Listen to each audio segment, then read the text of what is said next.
সবাইকে ধন্যবাদ মিডিয়া ফ্রেন্ডসদেরকে।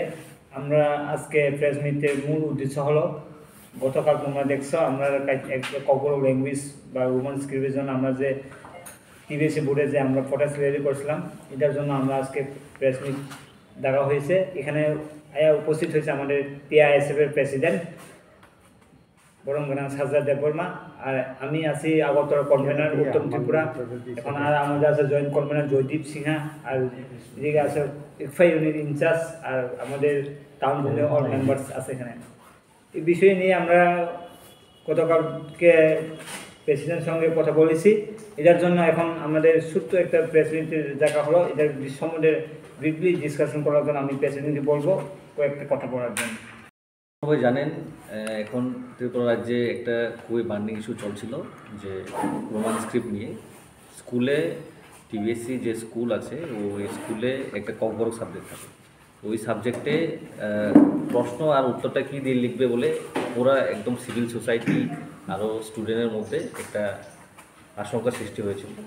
তো ওটার জন্য আমরা অনেক দিন ধরে প্রোটেস্ট চালিয়ে গিয়েছিলাম। তো কালকে আমরা প্রেসিডেন্টের সাথে দেখা করতে গেলাম, এর আগেও আমরা গিয়েছিলাম, এর আগেও প্রোটেস্ট করলাম।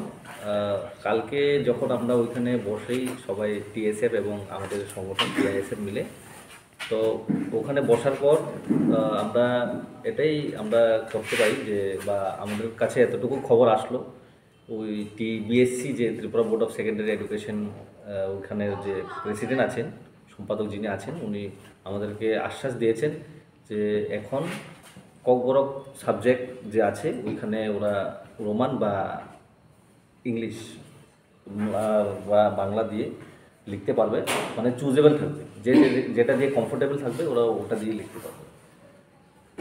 আর এর জন্য সবাইকে ধন্যবাদ জানাই। আমাদের ত্রিপুরাবাসীর যারা সিনিয়র সিটিজেন ছিলেন এইখানে, আমাদেরকে সঙ্গী হিসেবে আমাদেরকে দিয়েছিলেন। ওরপর আমাদের যারা স্টুডেন্ট ইউনিয়ন, বিভিন্ন স্টুডেন্ট ইউনিয়ন ছিল, সবাইকে অসংখ্য ধন্যবাদ। মানে বলা যাচ্ছে এখন থেকে আপনারা রোমান স্ক্রিপ্টে এখন থেকে মানে ওরা আশ্বাস দিয়েছে, এখনও আমরা কোনো কাগজে লিখিত পাইনি। তো আমরা এটা অপেক্ষা করব, এটা আমাদের এখনও আমরা সলিউশন হয়েছে না। আমরা যতটুকু অবধি না সলিউশন পার্মানেন্টলি পাবো এটার জন্য, রোমান স্ক্রিপ্টের জন্য, ওর জন্য আমরা মানে আগে যাব না, আমরা এখানেই আছি, মানে প্রোটেস্টেই আমরা লেগে থাকবো যতদিন অবধি না অফিসিয়ালি পার্মানেন্টলি কোনো নোটিফিকেশন দেওয়া হয়। নোটিফিকেশন জন্য টেন্টেটিভ টাইম ডেট কি দিয়েছে? ওরা বললো যে এই যে আসছে 10 তারিখের মধ্যে ওরা দিয়ে দেবে, তো আমরা এটার জন্য অপেক্ষা করব। যদি টেন্টেটিভ টাইমের মধ্যে যদি নোটিফিকেশন যদি বার না করা হয়, তাহলে আপনাদের নেক্সট স্টেপ কী হবে? আমাদের নেক্সট স্টেপ এখন আমি প্রেসিডেন্ট হয়ে আমি বলতে চাইছি না, কেননা আমাদের আরও উপরের মহল আছে, উপর মহল আছে, তারপর আমাদের বিভিন্ন ছাত্র সংগঠন থেকে আরও আছে আলাদা। তো সবার সাথে মিটিং করে বসে আমরা আলোচনা করে ওপর আমরা স্টেপ নেব। জানার মতে এক্সাম রোমান और বেঙ্গলি যে কোনো